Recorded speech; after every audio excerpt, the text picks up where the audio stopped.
करेंगे सिंसियरली, जो सुन रहे होंगे, तो उनके अंदर दिमाग में कुछ क्वेरीज भी आएंगी, तो वो क्वेरीज आप लोग हमसे पूछ सकते हैं, ऐसी कोई इश्यू की बात नहीं। चलिए, तो I think we should start and move on with our lecture. The duration of our lecture will be strictly on time basis, कि हम लोग जो है टाइम ड्यूरेशन को एग्जैक्टली फॉलो करें, क्योंकि जब ये सिस्टमैटिक वे से हो ही रहा है, तो it should not be more than 45 और 50 और maximum 55 minutes, not more than 1 hour. 1 hour से हमेशा कम ही रखना, ठीक है। तो आई थिंक स्टार्ट करते हैं। अब हम प्रेजेंटेशन मोड में जा रहे हैं, इसके बाद जो है कोई भी स्टूडेंट जो है ऐड अप नहीं हो पाएगा, ठीक है। अब कोई भी स्टूडेंट जो है इसके बाद ऐड अप नहीं होगा। चलो,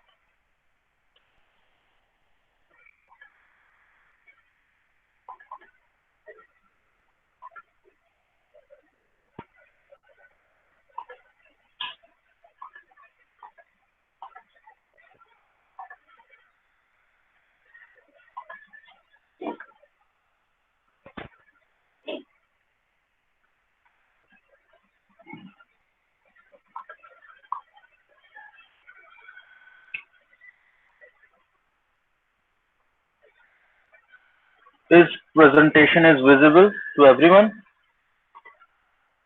Yes, sir. Yes, sir. Yes, sir. Yes, sir. Yes, sir. Okay. That's enough. ठीक है। तो आप लोगों को वैसे ही पता है, ऑब्वियस सी बात है, हम हर बार आकर के यही बताएंगे कि हमारा जो सब्जेक्ट है वो इंजीनियरिंग मैकेनिक्स है। BCE 3010 उसका सब्जेक्ट कोड है। हमारा नाम मोहम्मद जैन है, हम assistant professor faculty of Shri Ram memorial engineering में पढ़ाते हैं, ठीक है। आप लोग के टीचर हैं, आपसे इंटरेक्शन अभी फेस टू फेस हुआ नहीं है, जल्दी हो, यही हम दुआ करते हैं कि भैया जल्द से जल्द हम लोग को इंटरेक्शन हो, अच्छी अच्छी बातें हो, ताकि आप लोगों को और ज्यादा नॉलेज और ज्यादा आपके कैरियर में मदद कर सके, ठीक है। तो हम लोग जो इस बार इस लेक्चर में जो डिस्कशन करने वाले हैं, वो हम लोग का बेसिकली जो हमने आपको एक प्रेजेंटेशन शेयर करी थी, ठीक है, उसी बेसिस पे है थोड़ा बहुत, पर हमने थोड़ा और डिफाइन कर दिया है, क्योंकि हमारा मानना यह है कि हमें हमेशा जो है बेसिक से चलना चाहिए। बेसिक से चल करके फिर टिपिकल सिचुएशंस पे आना चाहिए। तो धीरे से ऐसा करते हैं कि हम लोग जो है क्लाइंबिंग स्टार्ट करते हैं, और क्लाइंबिंग स्टार्ट करते हुए धीरे धीरे माउंटेन पे पहुंचेंगे, ठीक है। चलिए, तो पहली बात फोर्स है। तो ऑब्वियस सी बात है, फोर्स क्या होता है? Force is an important factor in the field of mechanics which may be broadly defined as an agent which produces or tend to produce, destroy or tend to destroy motion, ठीक है। यहाँ पे देखिए, जब first lecture था तब हमने यही बताया था कि हमारी पूरी सिविल इंजीनियरिंग किस पे डिपेंडेंट है? फोर्स पे डिपेंडेंट है, ऑब्वियस है, 100%, ठीक है। लेकिन क्या है कि फोर्स जो है उसी पे ही हम लोग का पूरा जो है ये कह लीजिए पूरी सिविल इंजीनियरिंग डिपेंड करेगी कि आप लोग जो है फोर्स को कैसे हैंडल कर पाते हैं, ठीक है। फोर्स, अब तुम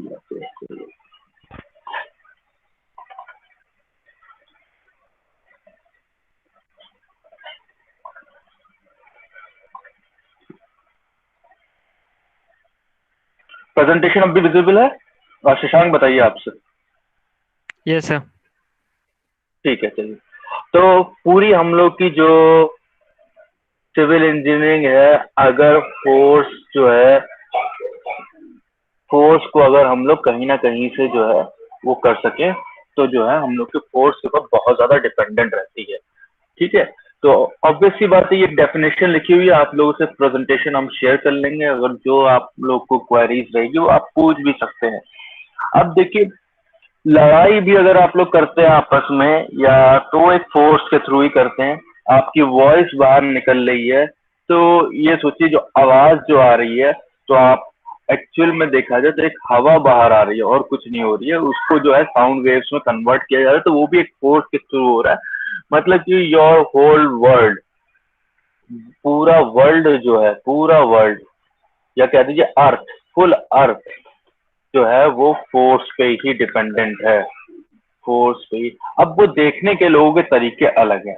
अब जैसे हम ये कह दें कि भाई एक मॉलिक्यूल से दूसरे मॉलिक्यूल के बीच भी फोर्स है। अब अगर हम ब्रॉड एक साइंटिस्ट होते तो हम क्या देते हैं कि अर्थ और मून के बीच में भी एक फोर्स है, अट्रैक्टिव फोर्स है, जिसकी वजह से लो टाइड्स और हाई टाइड्स हो रही है। तो जो है पूरा जो है फुल अर्थ जो है आपकी, या ये कह लीजिए पूरी यूनिवर्स कह लीजिए, ब्रॉड टर्म में कहना है, वो फोर्स से ही घिरी हुई है। तो डील जो हम लोगों को करना है वो फोर्स पे ही करना है। तो यहाँ पे जो आपकी डेफिनेशन एकदम क्लियर है, आई थिंक ये डेफिनेशन सबको समझ में आ रही, फिर से रिपीट कर दे रहे हैं कि इट इज एन एजेंट, बस सिर्फ इतना है, इट इज एन एजेंट, एक एजेंट है विच प्रोड्यूस और टेंड टू प्रोड्यूस, डिस्ट्रॉय और टेंड टू डिस्ट्रॉय मोशन। या तो मोशन प्रोड्यूस करेगा या तो मोशन डिस्ट्रॉय करेगा। ठीक है, तो जैसे मोशन डिस्ट्रॉय का मतलब ये हो गया, अब आप मोटरसाइकिल अगर चला रहे हैं, ठीक है, आपने क्या फोर्स लगाएंगे, आप ब्रेक का फोर्स लगाएंगे। तब जब आपने ब्रेक का फोर्स लगाया तो उसने मोशन को डिक्रीज कर दिया विथ एन डी एक्सलरेशन। ठीक है, ब्रेक के मैकेनिज्म से आपका जो है मोशन डिक्रीज हो गया। वहीं अगर आपने एक्सलरेशन दिया तो आपके इंजन में एक पावर गई, तो उसने एक फोर्स जनरेट किया, तो उसकी वजह से एक्सलरेशन हो गया। सिंपली एक ऑब्जेक्ट मान लेते हैं, यहाँ पे एक ऑब्जेक्ट रखा हुआ है, ये एक ऑब्जेक्ट रखा हुआ है। अब आपने क्या किया, इसको यहाँ से यूं फोर्स लगाया तो ये ऑब्जेक्ट मूव कर जाएगा, देरी द पॉसिबिलिटी। ठीक है, तो आपने क्या किया, फोर्स लगाने पे आपने इसमें एक मोशन दे दिया। वहीं ये ऑब्जेक्ट अगर एक मोशन में ऑलरेडी होता, it was moving in a motion, पर आपने एक अपोजिट फोर्स लगा दिया इस साइड से, तो क्या हो गया, ये ऑब्जेक्ट जो है आपका रेस्ट पे आ गया, या उसका मोशन जो है डिक्रीज हो गया। तो इस तरीके से आप जो है फोर्स को डिफाइन कर सकते हैं। ठीक है, it's just a normal language. जब भी क्वेश्चन में अगर कुछ भी पूछा जाता है फोर्स को अगर डिफाइन करना, तो आप किसी भी लैंग्वेज में डिफाइन कर दिए, देयर इज नो इशू। पर उसका मेन थिंग जो निकल के आना चाहिए वो यही निकल के आना चाहिए, दैट इट प्रोड्यूसेस और डिस्ट्रॉयज ए मोशन। ठीक है, या फिर अलग भी बहुत सारी डेफिनेशन है, बहुत सारी बुक्स में अलग अलग डेफिनेशन सब राइट है। ठीक है, उसमें कोई इशू नहीं। चलिए मूव ऑन करते हैं नेक्स्ट पेज पे। Effect of force. ठीक, अब ऑब्वियस सी बात है, जब कोई फोर्स लगेगा तो उस पर क्या क्या इफेक्ट होंगे। ठीक है, तो पहला इफेक्ट जो है, it may change the motion of a body.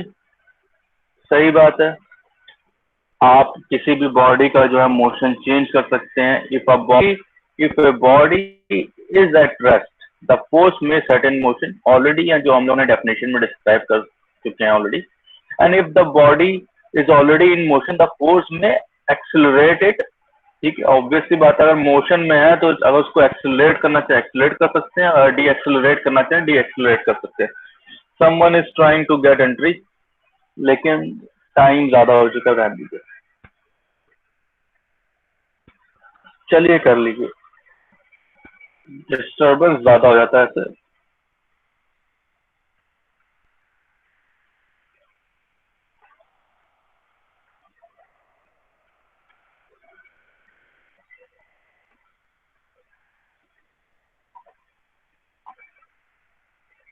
अभिषेक पांडे,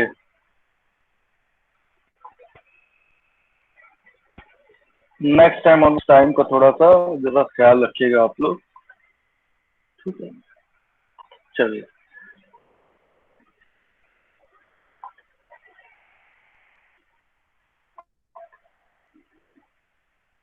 तो हम लोग यहाँ पे डिस्कशन कर रहे थे आपके इफेक्ट ऑफ फोर्सेस का। तो अब it may retard the body of a motion, already बता चुके हैं, ऑब्वियस है, ये एक इफेक्ट ऑफ फोर्स है। It may retard the forces already acting on a body, thus bringing it to the rest और इन इक्विलिब्रियम। बिल्कुल सही है ये बात भी। अब इक्विलिब्रियम भी बोलना है यहाँ पर, रेस्ट और इक्विलिब्रियम। अब कहने का सेंस ये है कि मान लेते हैं यहाँ पे एक टाइप का लीवर है, ठीक है, यहाँ पे हमने फोर्स लगाया तो क्या होगा, इसका डायरेक्शन कुछ इस तरह से आ जाएगा। ठीक है, अगर सेम इक्वल, अगर हम फोर्स यहाँ equal force with equal distance from air, इन दोनों की अगर डिस्टेंस इक्वल है, अगर यहाँ पे इक्वल फोर्स, तो क्या करेगा, इक्विलिब्रियम स्टेट में पहुंच जाएगा। ठीक है, पर फोर्स लग रहा है इस बॉडी पे, ऑब्वियस सी बात है, ठीक है। तो ये एक एग्जांपल। अब मान लेते हैं कि एक फोर्स इस साइड से लग रहा है, सेम इक्वल फोर्स इस बॉडी पे हम दूसरी साइड से लगा देंगे तो क्या होगा, ये इक्विलिब्रियम में आ जाएगा, ठीक है। तो ये जब इक्विलिब्रियम में आ जाएगा तो यहाँ पे जो है, तो इसको जो है ये कह लिए जब भी बॉडी पे फोर्स लग रहा है तो ये इफेक्ट ऑफ फोर्स में कहा जा सकता है। Next point, may give rise to internal stresses in the body on which it acts. बहुत इंपॉर्टेंट फैक्टर है ये वाला, इंटरनल स्ट्रेसेस। कहने का मतलब ये है कि सिंपल सी बात यह है कि अगर एक बॉडी यहाँ पे रखी हुई है, दैट बॉडी इज, मान लेते स्टेगनेंट ही है, और आपने यहाँ पे फोर्स लगाया तो बॉडी के इंटरनली एक फोर्स लगना स्टार्ट हो जाता है अपोजिट डायरेक्शन में, ठीक है। ठीक है, फिर से बना देते हैं। एक बॉडी यहाँ रखी है, अगर यहाँ पे एक फोर्स लग रहा है तो बॉडी में इंटरनली स्ट्रेसेस क्रिएट हो जाते हैं, स्ट्रेसेस क्रिएट हो जाते हैं जो अपोजिट डायरेक्शन में मूव करते हैं, ठीक है। अब देखिए एग्जाम्पल, अब आप इस तरीके से ले लीजिए कि मान लेते हैं आप अगर क्लासरूम में बैठे हुए हैं, अगर आपको कोई धक्का देता है पर आप अपनी पोजीशन से मूव नहीं कर रहे हैं, तो आप अपनी पोजीशन से मूव इस वजह से नहीं कर पा रहे क्योंकि इंटरनली आप भी एक अपोजिट फोर्स लगा रहे हैं विदाउट शोइंग इट, ठीक है। कोई अगर कंधे वजह से धक्का दे रहा है तो आप जो है अपनी स्टेट ऑफ रेस्ट में दिख रहे हैं, लेकिन इंटरनल आप एक फोर्स लगा रहे हैं अपोजिट डायरेक्शन में टू दैट मोशन, ठीक है। अब ये तो हो गई बात आपके बॉडी पे।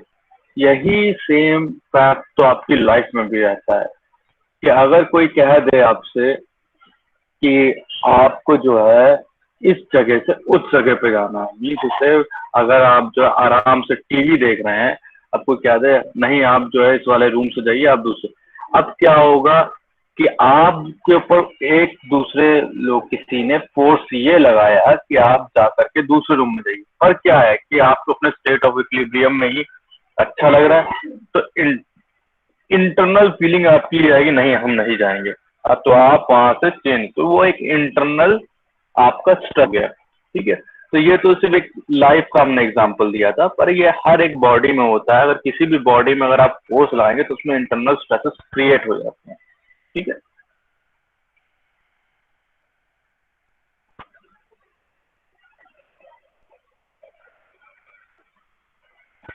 आई थिंक फोर्थ पॉइंट आप लोगों को समझ में आया है या should I repeat it again? Shashank समझ में आ गया? यस सर, समझ गया। अभिषेक, कि यस सर। किसी भी बॉडी पे अगर हम जो है फोर्स अगर लगाते हैं तो इसमें इंटरनल स्ट्रेसेस क्रिएट हो जाते हैं। अब स्ट्रेस तो हो ही जाएगी, बेचारी बॉडी सीधे बैठी हुई है, अब आप उसे धक्का देंगे या फोर्स लगाएंगे तो खुद परेशान हो जाएगा, तो वो एक अपोजिट डायरेक्शन में उसके मॉलिक्यूलर या ये कह लीजिए उसके अंदर एक इंटरनल स्ट्रेस क्रिएट हो जाता है, ठीक है। मूव ऑन करते हैं, ठीक। देखिए कुछ कैरेक्टरिस्टिक है फोर्सेस की जो यहाँ पे हमने लिख रखी हैं, ठीक है। कि अगर आपको फोर्स को डिफाइन करना होगा तो बहुत ही कैरेक्टरिस्टिक है उसके। तो पहला magnitude of the force represent करते हैं हम लोग 100 न्यूटन, 50 न्यूटन या 20 न्यूटन, इस टाइप से। फिर direction of the force is a vector quantity.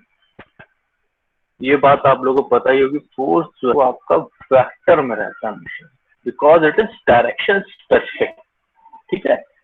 Direction specific रहता है तो वो वेक्टर में रहता है, ठीक है।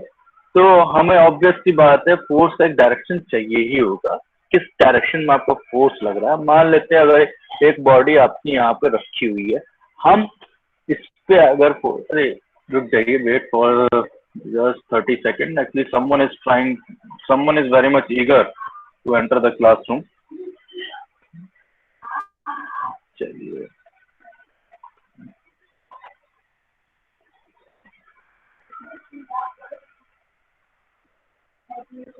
चलिए रिक्वेस्ट गई, there are 17 peoples in our room, ठीक है।